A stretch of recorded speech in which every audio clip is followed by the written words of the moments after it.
Okay. Okay. Citi-Śakti Devi Dasi Prabhu is a disciple of His Holiness Bhaktitirtha Swami Maharaj. She served as one of his personal caregivers for the past 5 months of his life in Gitanagari. Is that right? Mm-hmm. Gitanagari, cool, wonderful. Citi-Śakti Prabhu is a medical doctor. For many years, she has led a number of projects, including the UK Youth Group, Youth Mentorship, University Preaching, and a weekly Sangha, which she has led for the past 21 years. Unbelievable. Citi-Śakti Devi Dasi is a trustee and director at Bhaktivedanta Manor and for the Institute of Applied Spiritual Technology in Washington, D.C. That's Bhaktitirtha Swami's project. She's also a co-founder of Mindspace and mental health service for devotees in the UK. She's a medical doctor, psychiatrist. She brings together 2 decades of experience in scientific advances in mental health. So she's a mental health devotee. Wonderful. That's exactly what we need here. She regularly broadcasts for BBC Radio on current affairs, mental health, well-being, and spirituality with over 200 million listeners, and presented her own mental health show for 3 years. Yeah, I'm curious. I'm curious to hear about that. Okay, Citi-Śakti Devi Dasi Prabhu, the floor is yours. Hare Krishna. Thank you Hare so Krishna, much. Prabhu. Thank you so much for having me, devotees at the Bhakti Center, New York. It's my first time presenting for you. So if some of you could put your cameras on, that would be really helpful. Helps to make it more personal. Now, Prabhu, do you share the screen for the verse and the purport? Or I can do that. I can do that, or you can that? share your screen. Nice. It would be nice if you could do that. That would be wonderful. Okay, give me a few seconds. No problem. I can read from my screen in the meantime. So I will. Would I ask, is your name Citi-Śakti or Citi-Śakti? I really need to know. It's Citi-Śakti. Yes, Shakti. All right, thank you. You're very welcome.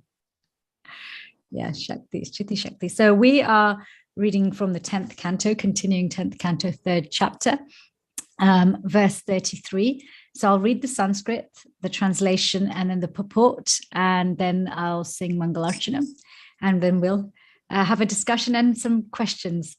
So thank you for joining this morning. So this is 10th canto, chapter 3, verse 33. Yuvam vai pramanadishto praja sarge yada tataha saniyam indriya gramam tepate paramam tapaha. When both of you were ordered by Lord Brahma to create progeny, you first underwent severe austerities by controlling your senses. Purport by His Divine Grace, A.C. Bhaktivedanta Swami Srila Prabhupada. Here is an instruction about how to use one's senses to create progeny. According to Vedic principles, before creating progeny, one must fully control the senses. This control takes place through the Garbhadhan samskar. In India, there is great agitation for birth control in various mechanical ways. But birth cannot be mechanically controlled. As stated in Bhagavad Gita, chapter 13, verse 9, Janma mrityu jara vyadhi dukha doshana darshanam. Birth, death, old age, and disease are certainly the primary distresses of the material world. People are trying to control birth, but they are not able to control death. And if one cannot control death, one cannot control birth either. In other words, artificially controlling birth is not any more feasible than artificially controlling death. According to Vedic civilization, procreation should not be contrary to religious principles, and then the birth rate will be controlled. As stated in Bhagavad Gita, chapter 7, verse 11, Dharma viruddho bhuteshu kamoshmi. Sex not contrary to religious principles is a representation of the Supreme Lord. People should be educated in how to give birth to good children through sanskars, beginning with the Garbhadhan sanskar. Birth should not be controlled by artificial means, for this will lead to a civilization of animals. If one has religious principles, he automatically practices birth control, because if one is spiritually educated, he knows that the after effects of sex are various types of misery, bahu dukkha bhaja. One who is spiritually advanced does not indulge in uncontrolled sex. Therefore, instead of being forced to refrain from sex or refrain from giving birth to so many children, people should be spiritually educated and then birth control will automatically follow. If one is determined to make spiritual advancement, he will not beget a child unless able to make that child a devotee. As stated in Srimad Bhagavatam, Canto 5, 5th chapter, verse 18, Pita na sa syat. One should not become a father unless one is able to protect his child from mrityu, the path of birth and death. But where is their education about this? A responsible father never begets children like cats and dogs. Instead of being encouraged to adopt artificial means of birth control, people should be educated in Krishna consciousness, because only then will they understand their responsibility to their children. If one can beget children who will be devotees and be taught to turn aside from the path of birth and death, mrityu sansar vartmani, there is no need of birth control. Rather, one should be encouraged to beget children. Artificial means of birth control have no value. Whether one begets children or not, a population of men who are like cats and dogs will never make human society happy. It is therefore necessary for people to be educated spiritually so that instead of begetting children like cats and dogs, they will undergo austerities to produce devotees. This will make their lives successful. So let's just sing Mangalarchanam together. Om Gyan Timirandisya Gyananjana Shalakaya Chakshuran Militam Yena Tasmai Shri Gurave Namaha Shri Chaitanya Manobishtam Stapitam Yena Bhutale Swayam Rupa Gadamayam Dadati Swapadantikam Vandeham Shri Guru Shri Yata Padakamalam Shri Guru Vaishnavamscha Shri Rupam Sagrajatam Sahagana Raghunatam Vitam Tam Sajivam Sadvaitam Sarvadutam Parijana Sahitam Krishna Chaitanya Devam Shri Radha Krishna Padan Sahagana Lalita Shri Vishakam Vitamscha He Krishna Karuna Sindhu Dina Bandhu Jagatpate Gopesha Gopika Kanta Radha Kanta Namostate Tapta Kanchana Gaurangi Radhe Vrindavaneshwari Vrishabhanu Sute Devi Pranamami Hari Priye Panchakalpa Turubhyascha Kripa Sindhu Bevacha Patitanam Pavanebhyo Vaishnavebhyo Namo Namaha Shri Krishna Chaitanya Prabhu Nityananda Shri Advaita Gadadhar Shivasadi Gaura Bhakta Vrinda Hare Krishna Krishna Krishna Hare Hare Hare Rama Rama Rama Hare Hare. So nice to see some of you have turned on your cameras. Hare Krishna Kamaniya, Hare Krishna Pat, Andrea, whoever's on the interfaith screen. Henry Prabhu, nice to see you. I see you on the iFast DC calls. So thank you so much for having me. So as some of you may know, if you've been joining every day, we're in the chapter which describes the birth of Lord Krishna. And this particular verse is starting to describe how Lord Krishna came to appear to Vasudeva and Devaki. So this particular verse, when both of you were ordered by Lord Brahma to create progeny, you first underwent severe austerities by controlling your senses, is a very important verse in understanding why Krishna appeared to Devaki and Vasudeva, but also there's great instruction in this particular verse, and even more so in the purport that Srila Prabhupada gives us on actually how we can make the world a better place. This particular purport, Srila Prabhupada is addressing birth control and the management of population. Right? Our world is populating very fast, really fast. I think we have 7.8 billion people on the planet at the moment.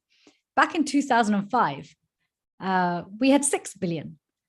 So it's been a big jump in about 17 years. It's been a huge jump.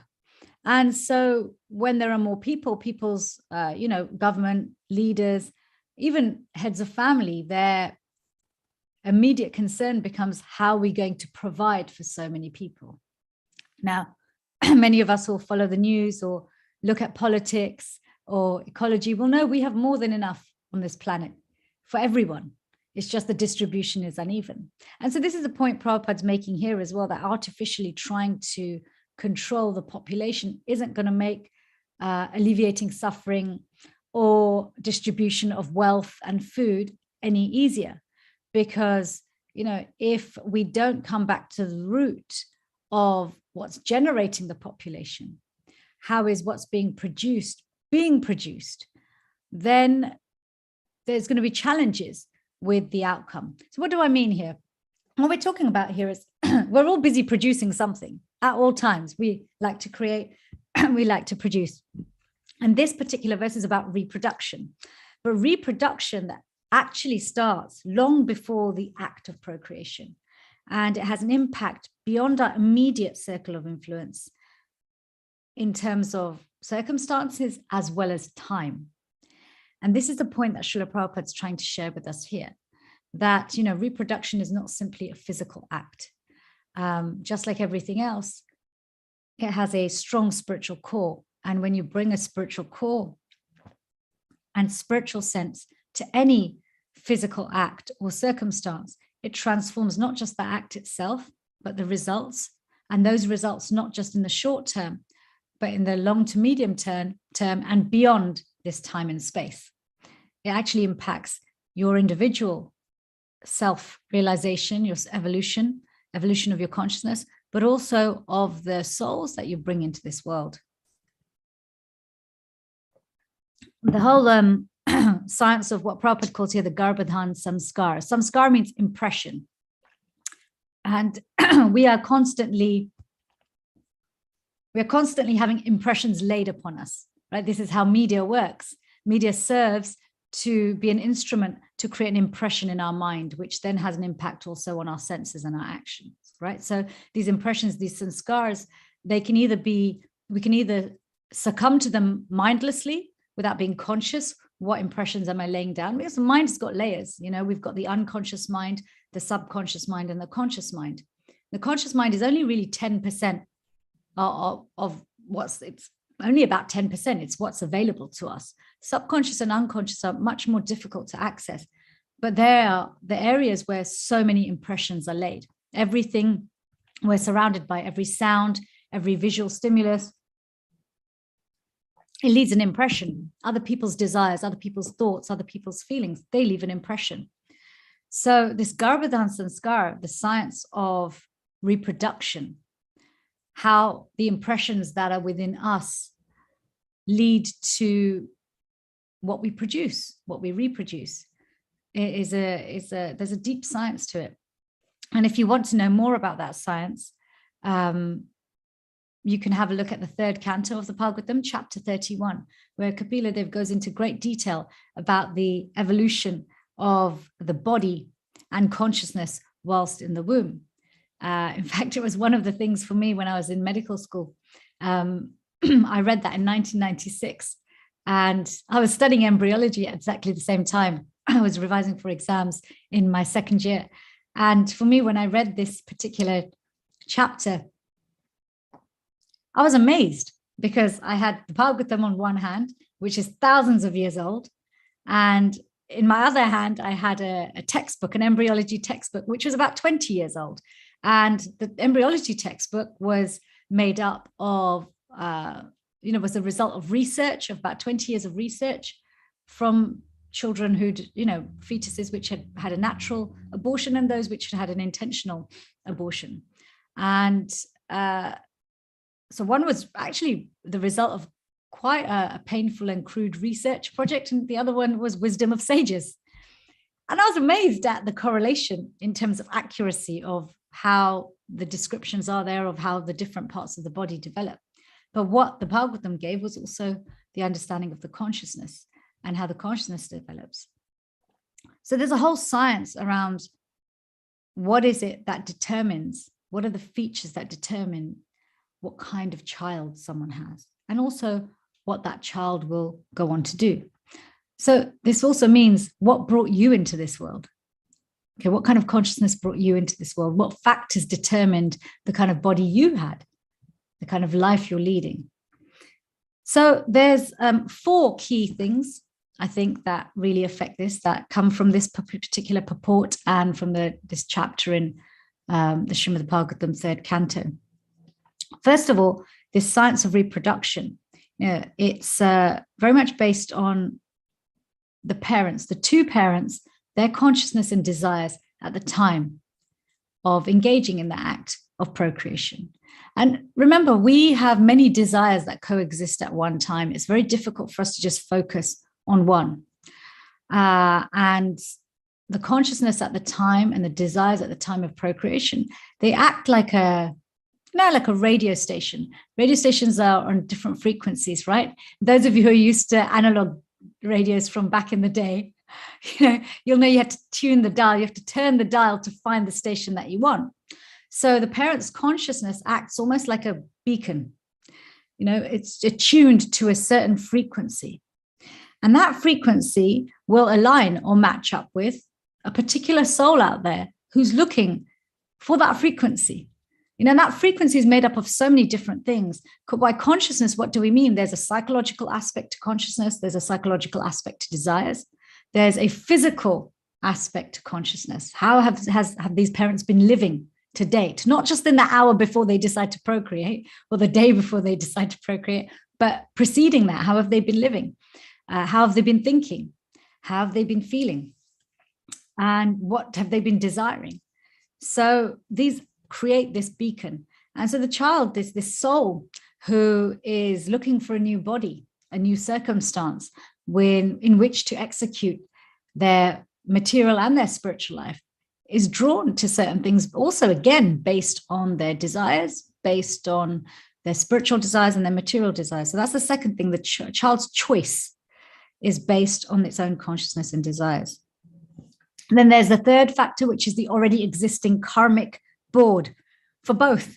What do you already have? What have you already invested so much in, both helpful and unhelpful, which is going to also attune the beacon and the child who's choosing. And last but by no means least, one of these aspects, the fourth aspect, is higher personalities. Remember, there are always agents who are governing different aspects of how the material world moves. Just much like when we are driving, right? We just see the traffic lights automatically change. Now, some traffic lights are automated, but many traffic light systems, their automation is driven by a person. There are people sitting there in an office looking at cameras at traffic flow who can change at which frequency or speed traffic lights change to avoid collisions, to avoid accidents. So there are higher personalities, managers of the universe, like the demigods, they may see a particular beacon is attracting a particular soul, but then they also set about work, and there's a particular karmic board. They'll set about working to make sure the finer details are worked out. But alongside the managers of the material world, we also have our saints, our teachers, and ultimately Krishna himself, because to the degree that we are invested spiritually, so again, both the parents and the child in terms of purpose, to that degree, the Lord and his agents also intervene to make sure that Krishna keeps his promise to Arjuna in the Bhagavad Gita when he says that there's no loss or diminution on this path. Okay, there's no loss or diminution. So regardless of how the material life's been led, whatever advancement somebody's made in coming closer to Krishna, and whatever circumstance they've chosen or is available to them in their next birth, Krishna ensures that things are arranged in such a way that they will carry on from where they left off. So this fourth aspect is really very important, because this aspect of surrender that we have means that we are handing ourselves over to someone who knows better, to someone who loves better, and to somebody who has foresight. Because he's omnipresent, he's omnipotent, but he's also omniloving. So what do I mean by, I mentioned that reproduction starts long before the act of procreation. Sometimes when we hear about Garbhodhan Sanskar or, the prayer meditation, the preparation we engage in for the body and the mind and in our spiritual life before two people come together to bring a soul into this world. A lot of people get caught up in that particular few hours itself. But long before, if I just give a simple example, if you look at somebody who's about to enter some sort of sporting competition, or even if you're about to go to the gym yourself, what you eat in the 2 hours before you go to the gym, now think about it, right? If any of you have been to the gym or prepared to go somewhere where nutrition is important, you might find that the day that you go to the gym, you make sure in the morning you hydrate yourself properly. You might take some supplements. You may make sure you have a, fruit-packed smoothie. And you're like, yeah, I want to get the most out of my gym session.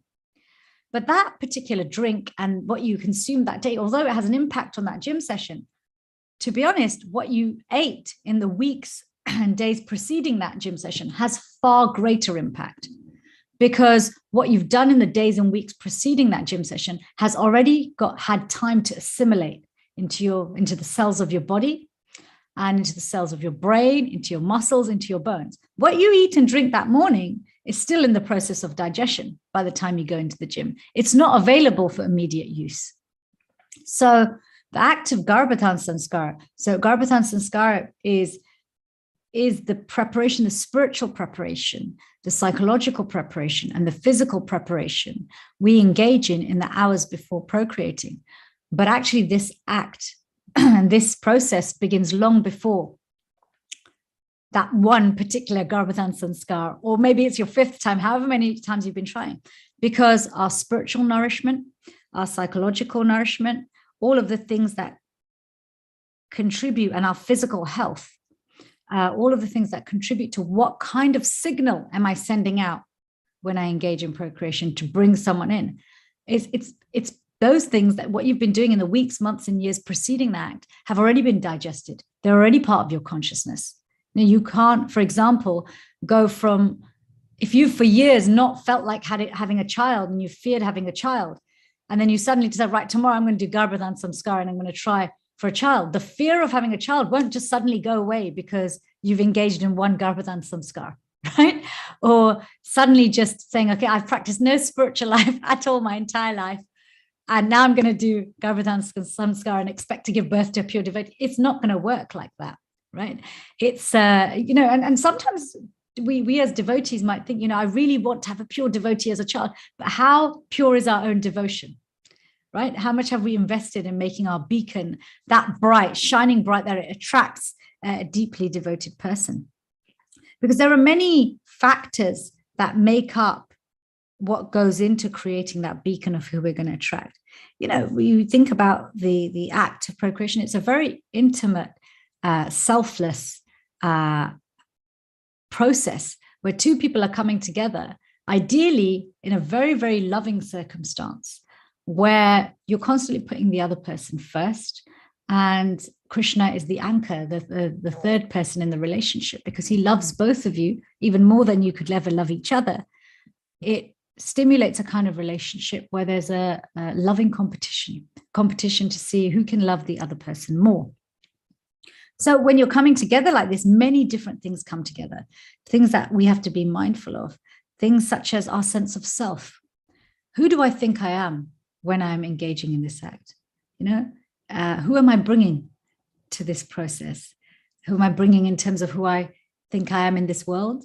And who do I feel I am spiritually?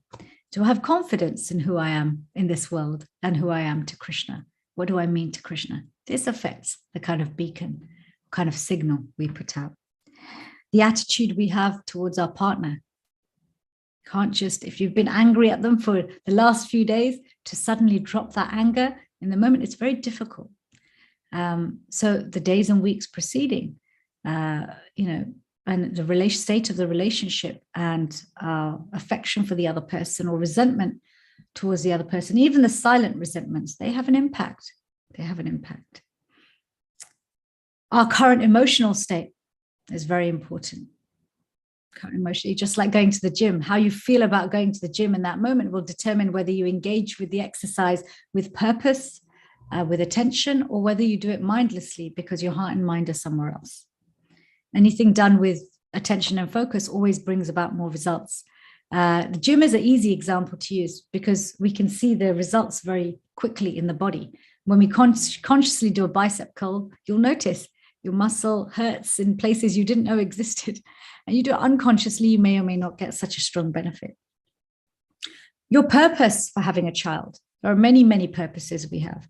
Do you have a physical need to have a child? Is there a physical almost urge and calling to have a child? What are your psychological needs for having a child? Do you have the need and calling to nurture? Is the child going to be another extension of your false ego?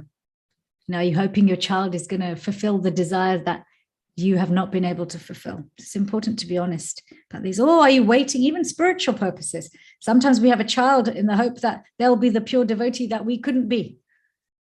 How much pressure are we putting on our children, right? So how much pressure are we putting on this person who's coming to us? Also, what's our willingness to surrender to the service of being a parent? Are we being a parent because we should, because we can, because in the heat of the moment, that's what's come about? Or are we ready really to give our lives to this soul who's going to come? Because being a parent requires you to fully surrender to the needs of that child. Anybody who's had a child, you'll know that, especially when they're very young, you have to be fully surrendered to their schedule and their needs. And if you're ready for that, then the service is actually joyful. And you find a strength and empowerment that comes from that love, that willingness to, okay, thy will be done. I remember when my daughter was very young, I feel like I was very ready to have a child. I was ready to, despite the life of, preaching and service and doing all of those wonderful, exciting, active things. I was ready. I was like, okay, I'm ready to take a different shift in my life, run on your schedule. And it made a big difference. It made it much easier to navigate the challenges of when your body and mind don't feel like doing the service. It's the love and attention and surrender to that person that make it easier. And we see this in our bhakti as well. We see this in our bhakti as we surrender more to making ourselves available to Krishna's plan for us. Then the austerity, the challenges that come with it become much easier. So all of these different things, ultimately, they culminate in drawing a particular person in our life who also comes with their own roadmap of what the externals of their life will look like. But ultimately, this willingness to not just surrender to take care of that person as a parent, but surrender to actually helping that person in their spiritual life, creating a physical, social, psychological, and spiritual environment that is conducive to them evolving as a healthy human being, but ultimately as a successful devotee, in such a way that we are also able to succeed spiritually, that our parental life, our family life, nourishes our spiritual life. That has a profound impact on the global consciousness, because every family is a microcosm of community, and every community is a microcosm of the nation, and every nation is a microcosm of the planet. So please do not underestimate all the work you're doing on yourselves, because everything you do will echo in time and will echo on this planet. And so Prabhupada's statement that, it sounds harsh, they're saying there's no point in reproducing like cats and dogs.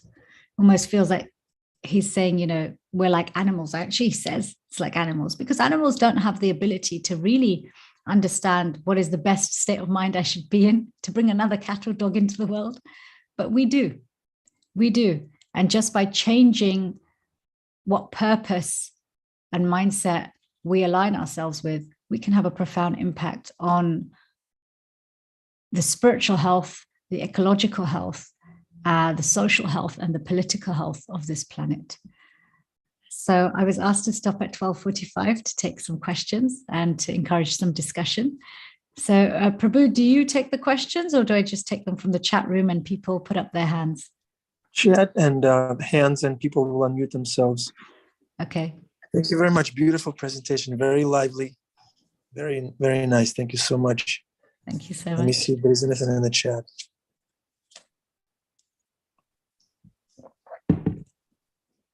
Kamania says, such an accessible explanation. Yeah, beautiful.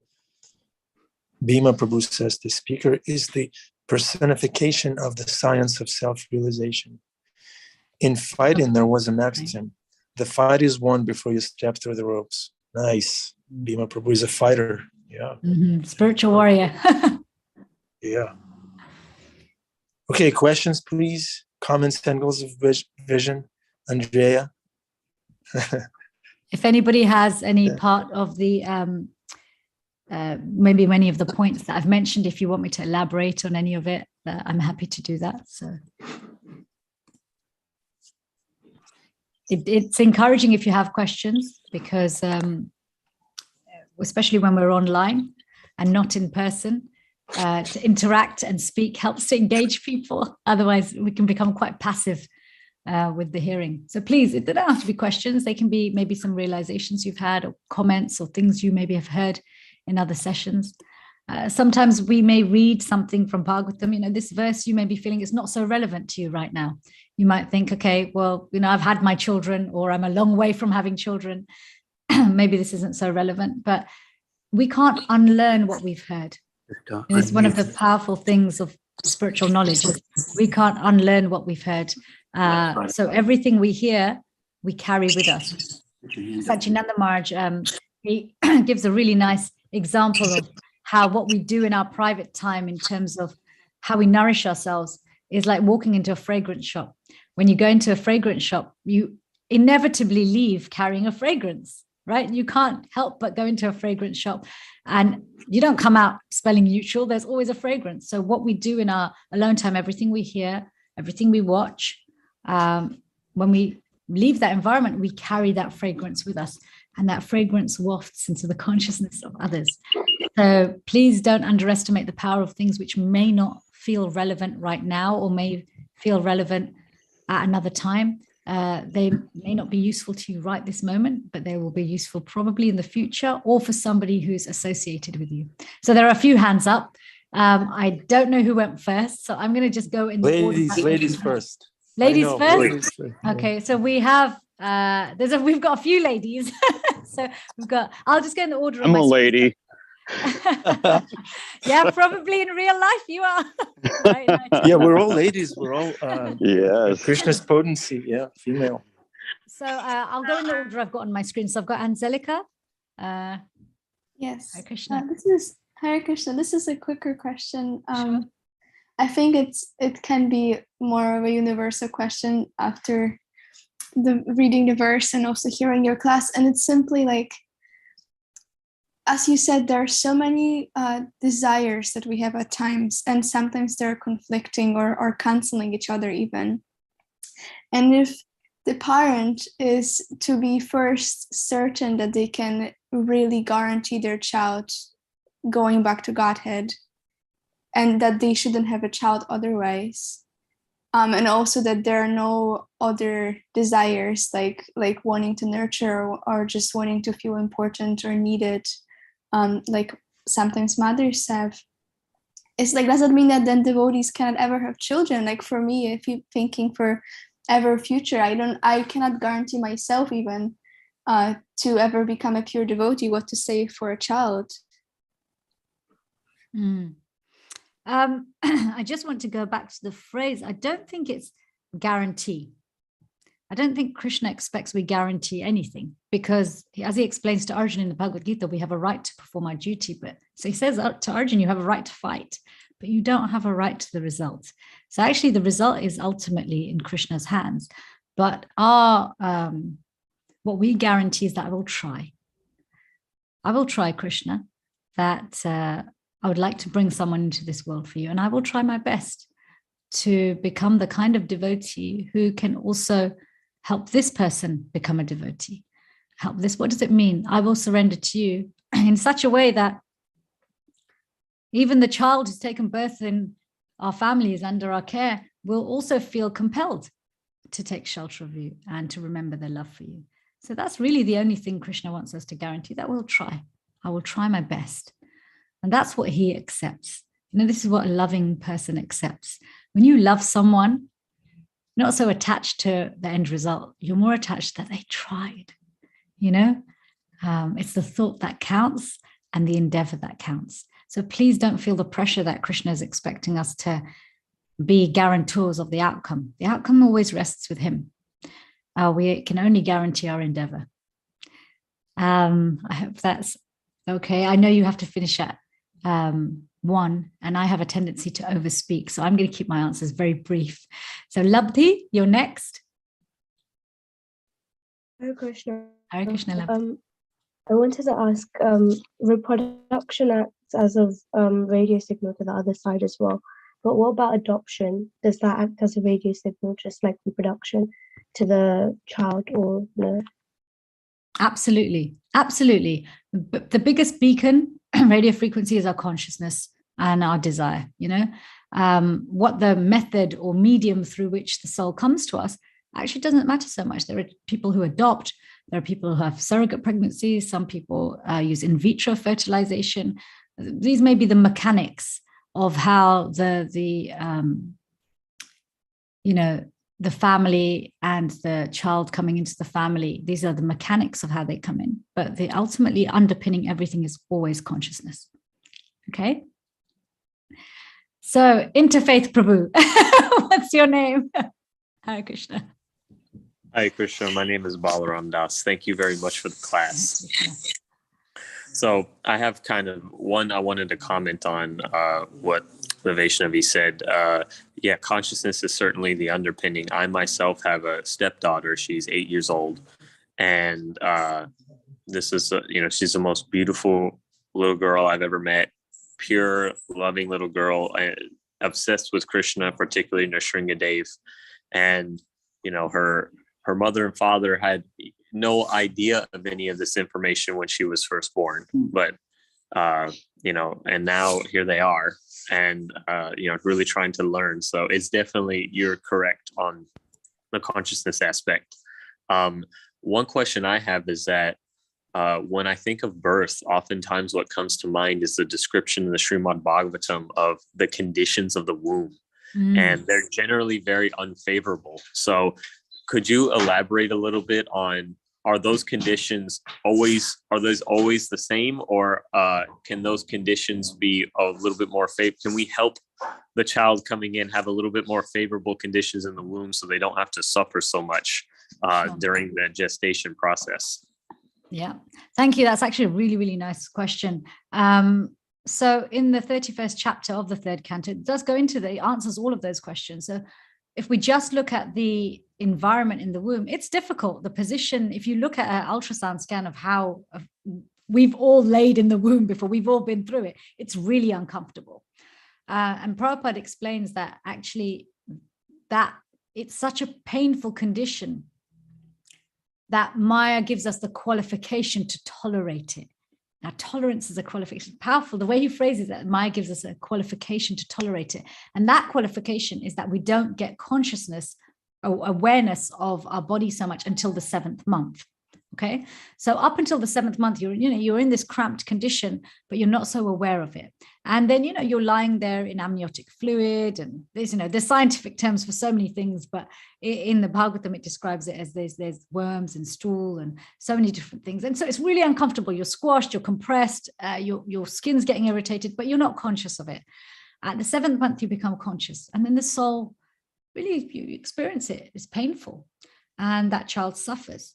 But what Bhagavatam explains is that also we can change the environment by the foods we eat. The mother, when she eats very bitter or pungent foods, the child suffers. So you can have a more sattvic diet that can help. So again, this is looking at the environment from a physical perspective. If we look at it more metaphysically and spiritually, the Bhagavatam also explains that some souls, some, not all, may be fortunate enough to remember their previous 100 births while they're in the fetus. And when they're doing so, they remember they've been through this many times. And so they actually start to make prayers. And this 31st chapter has got all the prayers that the soul makes, the fetus makes to Krishna, and ultimately concludes that if I'm going to be suffering outside the womb, I may as well also just stay here. I may as well stay here, because if it's suffering out there and suffering, at least I'm remembering you now. Once I go through that birth canal, I'll forget you. And once I forget you, then I have to start all over again. So we can help devotionally and metaphysically by being conscious that soul is also going through their own process. Krishna's also designed that suffering for them to remember him. But we can make it easier by listening to sacred sounds, listening to sacred texts, reading sacred texts, having dialogue, emotionally nurturing dialogue with the child, as well as spiritually satisfying dialogue with the child, eating well, resting well, having loving interactions with others, not being stressed, so that actually when the child does come out, they still remember the prayers that they made. And even if they've forgotten, actually we've got an environment through which they can literally continue, carry on where they left off. So that's really, really nice question. And yes, we can do a lot of things physically, psychologically, and spiritually to make it easier. Thank you very much. Thank you, Balram. Bhima Prabhu, Hare Krishna. Yes, Hare Krishna, Prabhujini. What a wonderful, enlightening, as they said, accessible class. Can I be heard? I'm on the wrong side of the mountain here, and usually we can hear you. Very clear. So I'll make this quick. One is, what about the promise Krishna makes about the 100 generations, that if we simply take care of ourselves in regards to making sure that we are as pure as we possibly can become, as sincere as we possibly can be, then our children and their children's children, etc. The specifics of that, is it they are going back to Godhead, or they will be enlightened vis-a-vis through your work, your sincerity, or is this one of those trick things where, well, everybody gets around to it eventually, and so therefore 100 generations will follow you, a couple million lifetimes, but they will follow you. So could you elaborate? Sure. Yes. Yeah, I love this audience. You guys have such nice questions. Yeah, so the promise of 10 generations, 21 generations, or 100 generations, depending on whether you're a beginner devotee, intermediate, or advanced, depends, actually is referring to liberation. So what does liberation mean? Liberation is not the same as pure devotional service. Liberation means you are free out of the cycle of birth and death. Free, the basic principle or basic attainment at the freedom of the cycle of birth and death is at the very least Brahmajyoti, but Brahmajyoti is not satisfying. So, but it is a good place to start. It's a much easier place to start than complete conditioning. So by becoming a pure devotee, you are certainly helping, many, many generations to start from an already much easier place to develop pure devotional service. They'll come into this world not just because they're conditioned to burn off a bunch of stuff, but actually already having some level of realization and being able to build on that. Equally, though, there's another powerful way in which, as we go deeper in our own spiritual life, Krishna consciousness is contagious. If you look at children, if we look at ourselves, many of the things we do, the way we speak, the mannerisms we have, the way we respond to stress, the way we approach life's problems and successes, we've modeled that on the behavior of our parents. It's been laid down in the unconscious patterns of our mind, in our subtle body. And so when we are very conscious and Krishna conscious grandparents, parents, leaders, uncles and aunties, that love for Krishna is contagious. When small children and teenagers see that the people around me, they, in times of difficulty, it's always Krishna they turn to. When they are squeezed, it's Krishna's name that comes out of their mouth, not screaming and shouting and curse words. They also become like that. So don't underestimate the power of being a simple-hearted Vaishnav. It doesn't matter how many projects we do. Ultimately, what matters is, do I have affection for the Lord? And That you just answered my amazing. You just answered my second question as well, which is a lot of I've seen sometimes devotees very adamant. Oh, my child doesn't chant her rounds, or you know, she doesn't want to come to Bhagavatam class or whatever it is, and I just wanted to say how. Just please reiterate how important it is how because the children see what they do. They don't necessarily no man is a prophet in his own home, Christ said, meaning we can say things, but it's what the children see, whether you're happy, whether you're fulfilled, they feel it. I mean, think about all the devotees that became devotees in the 60s, even myself, whose parents are completely dysfunctional, completely materialistic, and yet somehow by the grace of Guru and Prabhupada, we managed to end up in the movement. So there's something in there, and you answered that second question. Once again, wonderful class. I'm going to record it and save it in my notes and listen to it again and again. Hare Krishna. Thank you so much, Hare Krishna. We have two more. Gail, please. Hare Krishna. Yes, thank you for a fascinating class. My question is, well, I have two questions, but I think Interfaith's name was Balaram. Yes. Yeah.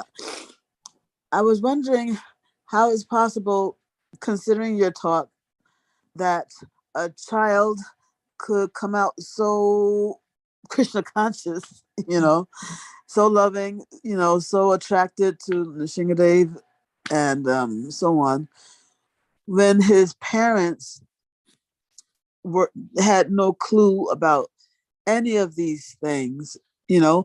And so this question is related to my other question, which is that how is it that we can say that a child actually chooses? I can understand, you know, a child's consciousness resonates with the consciousness of the prospective parents, but to say that the child actually chooses, I'm wondering if that's just like a colloquial way of expressing the same thing or what. Yeah, so these are my kind of connected questions. Sure.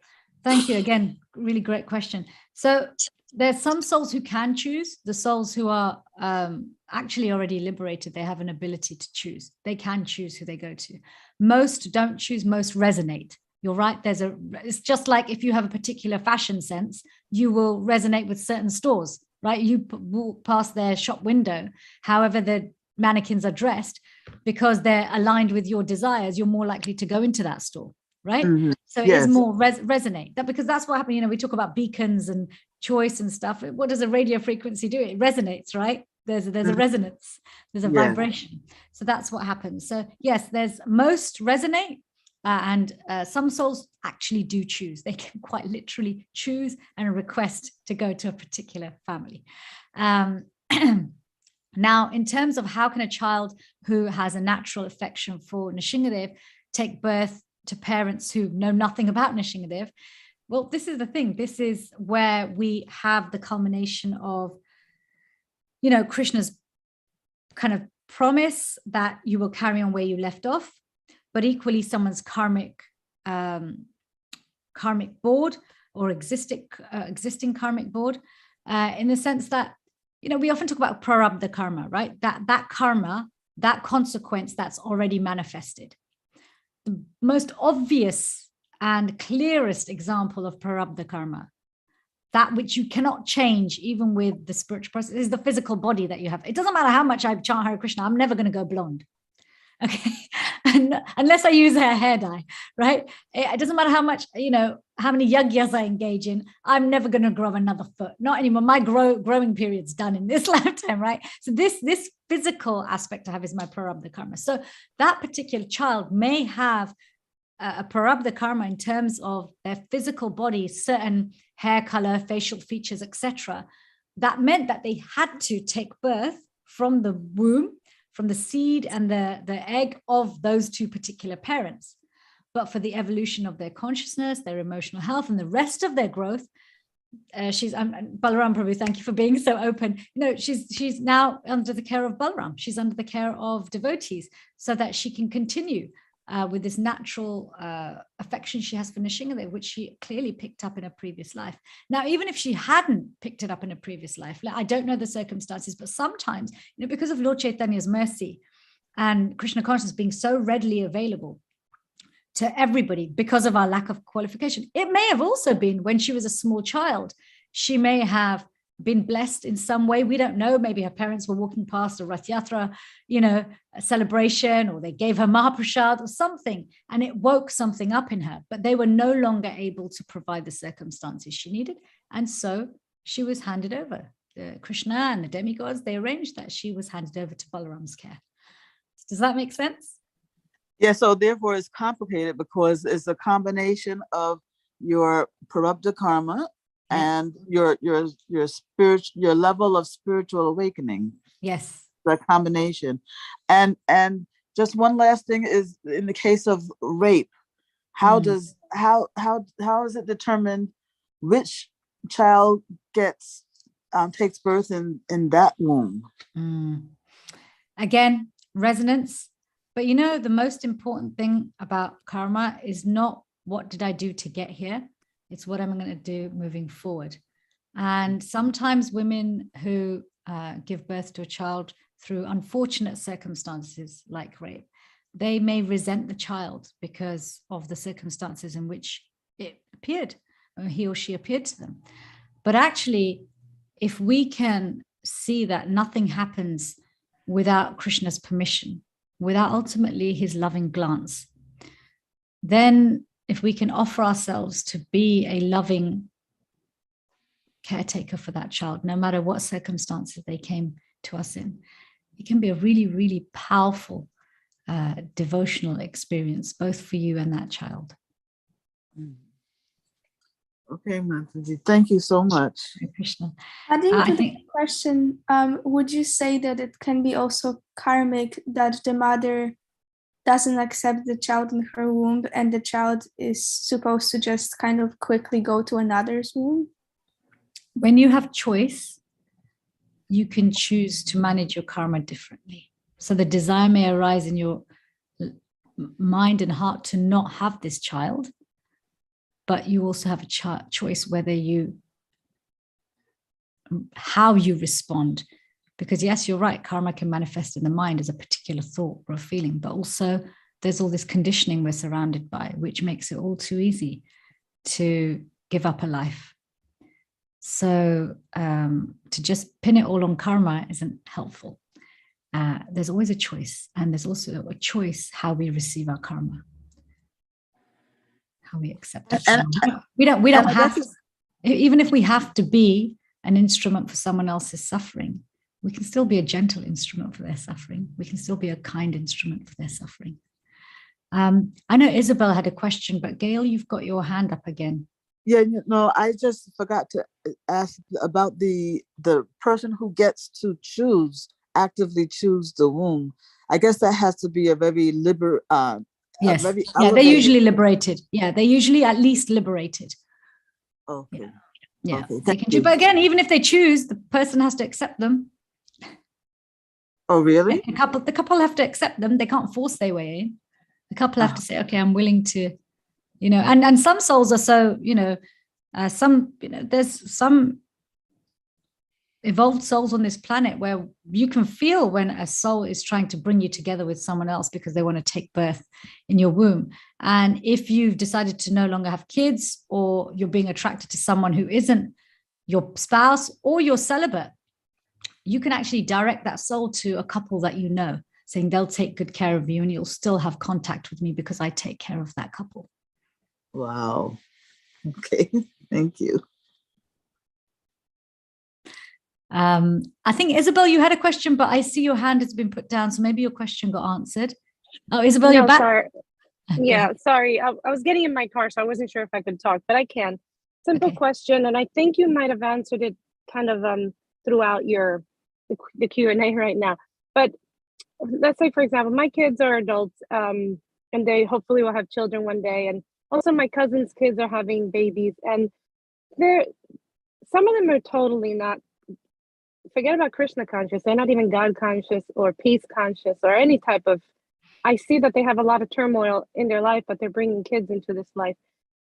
I pity that, and maybe I shouldn't, I don't know, but my heart pities it because I feel like they're so, nothing I can do about it. Like if I was in Krishna consciousness when my kids were, in my womb, I probably would have done things totally different. But what can we do? Can our consciousness from the outside, from being that aunt or cousin or mother to somebody who's having a child, also connect with that child being born or with the parents to somehow through consciousness help them or that child to be born, in a more sattvic way, I guess is the question. Without a shadow of a doubt. It's not by chance that they've taken birth in a family where they've got an aunt who's a devotee. So actually, in some ways, you're in a stronger position to affect their consciousness. Because, I would say up until about 11 or 12, kids are very enthusiastic to do everything their parents do. And then after about 11 or 12, the preteen, they want to form their own identity. They want to cut the subtle umbilical cord. The gross one's cut once you come out of the birth canal, but the subtle one needs cutting. They want their own identity. Who am I in this world? And so even if everything the parents say and do is perfect, they want to distance themselves from that perfection because they want to choose perfection themselves. And this is where they really turn to their aunties, uncles, friends. So your nieces and nephews, particularly in their teens, you can be a real instrument. And you can start planting the seeds now. Just give them prasad, devotional toys, devotional books. These will leave impressions in their mind and heart, which will then be activated when they are ready. Thank you so much. That gives me a little bit more peace in my mind. Yeah. Don't worry. They've got you on their side. They'll be fine. Thank you. Hare Krishna. So do we stop now, Prabhu? One more in the chat. Very intelligent question from Kamania. What would you say to Vaishnavas who are hesitant to adopt because they fear they had no opportunity to contribute to the consciousness of the adopted child preemptively? I mean, you already answered that. Yeah, I think I have already answered it, but no opportunity. The opportunity is the rest of the life that you have with them. Rest of all the many years, the many seconds, the many moments. Prabhupada says it takes a moment to become Krishna conscious. We have many moments. Even if you adopt, there are so many children out there who don't have a home, who are neglected and unloved by their parents. If you're struggling to bring a child into this world through natural methods, look, I know these things are secondary things, right? In the sense that there isn't a right or wrong way to do it. Do what you're comfortable with, but it's yes, you maybe haven't had so much influence in what you're given and the consciousness and the physical health and emotional health of that child at the time that you take them over, but you certainly have influence on what's to come next. And there isn't a right or wrong. It is personal choice. It's what are you willing to surrender to? Because everything in this world is an austerity and also gives pleasure. When you make a choice, remember you're choosing a pleasure and an austerity. So choose the pleasure that's satisfying but balanced with an austerity that you're willing to do without any regrets, because then you'll offer yourself more completely. Beautiful, mic drop. I wanted to say very quickly. Yes, Hare Krishna. Say it. I just wanted to say on that point, sorry to interrupt, but I just had to say on this point that we're all adopted children. Prabhupada adopted us all. I mean, as far as not you, but as far as I'm concerned, it's all grace, and and I did not deserve any of this. So we're all adopted. So, and thank you very much. Hare Krishna. Thank you. You're also kind. Hare Krishna. Nice. Wow, what a lively Q&A session. Thank you so much, Citi-Śakti, Devi Prabhu. You handled the questions really nicely in a lighthearted, relatable way. Thank you so much. We loved your class. We look forward to another class by you. So, Srila Prabhupada ki jai, Srimad Bhagavatam ki jai, all the children of Srila Prabhupada ki jai. Thank you very much. Have a wonderful day. When Krishna is in the mix, we cannot go wrong. We cannot go wrong. When Krishna is in the mix, sooner or later, if Krishna is present, then there's no wrong way, right, Citi-Śakti? Yes, absolutely. Can't go wrong. Nice. Thank you Hare very Krishna, much. everyone. Hare Krishna. Love you all. Haribol.